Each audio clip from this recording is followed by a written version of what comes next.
আসসালামু আলাইকুম। নিশ্চয়ই আল্লাহর রহমতে সবাই ভালো আছেন। আলহামদুলিল্লাহ আমি ভালো আছি। এই তো রান্নাবান্না করতে চলে আসছি। তো আজকে রান্না করবো মূলা।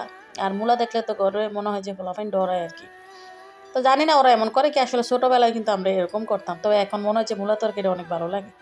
তো মূলা দিয়ে মাছ দিয়ে রান্না করবো, আর লাল শাক রান্না করবো মাছের মাথা দিয়া, পাঙ্গাস মাছের মাথা দিয়ে আর কি। তো যে কোনো শাক আমার কাছে মাছের মাথা দিয়ে রান্না করলে ভালো লাগে। তবে পাঙ্গাস মাছের মাছে যেহেতু কাঁটা কম থাকে, এই কারণে কিন্তু পাঙ্গাস মাছ দিয়েই মাথা দিয়েই শাকটা রান্না করবো। তো প্রথমে টাকি মাছটা ভাজা নিলাম। তবে এমন দেশি মাছ দিয়ে কিন্তু মূলা তরকারিটা রান্না করলে খারাপ লাগে না। যদি একটা সময় মূলার গন্ধটাই শুনতে পারতাম না, তবে এখন মনে হয় যে মূলা তরকারি খুব ভালো লাগে। তো এত মশলাটাও কষায় নিলাম। তো মূলা তরকারির মধ্যে কিন্তু কাঁচামরিচটা একটু বাড়ায় দিলে ভালো লাগে। আমি জানি না কে আর কীভাবে ভালো লাগে, তা আমার কাছে ভালো লাগে আর কি।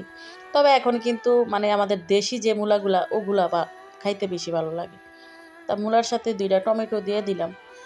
তো টমেটোটা দিলে আমার কাছে ভালো লাগে। আসলে যে কোনো তরকারির মধ্যে টমেটো না দিলে আমার একদমই ভালো লাগে না। মনে হয় যে টমেটোটা দিলে একটু যে কোনো তরকারি ভালো লাগে। তো এই ঝোলের জন্য পানি দিয়ে দিলাম। আর যেহেতু কচি মূলা ক্ষেতের, একদম সুন্দরভাবে সিদ্ধ হয়ে গেছে। আর মূলার মধ্যে কিন্তু মূলা তরকারির মধ্যে একটু ধনিয়া পাতাটা বাড়াই দিলে আরও বেশি ভালো লাগে। তো দেখেন, আমার তো এখন আবারও খাইতে ইচ্ছে করতেছে। তবে মূলা তরকারিটা আমাদের গরম গরম চেয়ে বাসিটা একটু বেশি ভালো লাগে। তো এখন মাছের মাথাটা দিয়ে শাক রান্না করবো।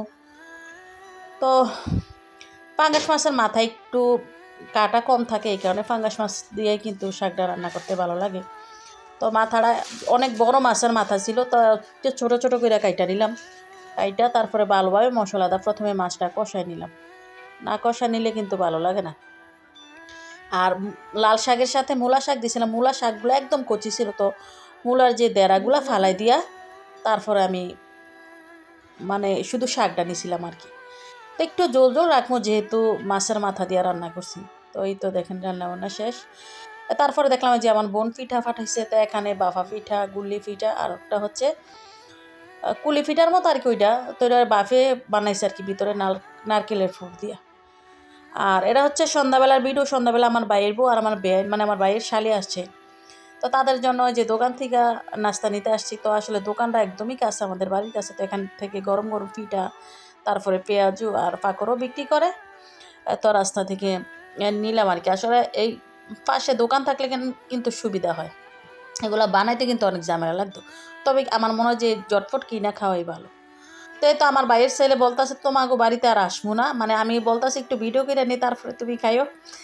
এই কারণে বলতেছে তোমাদের বাড়িতে আর আসবো না। তো তারপরে দোকান থেকে কফি আনাইলাম। তো আসলে আমাদের দোকানে যে মেশিনের যে কফিগুলো, এগুলো কিন্তু খাইতে অনেক ভালো লাগে।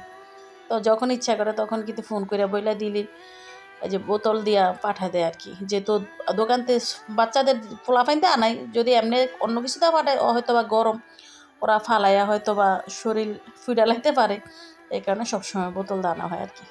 তো ধন্যবাদ সবাইকে, ভালো থাকবেন সবাই, আল্লাহ হাফেজ।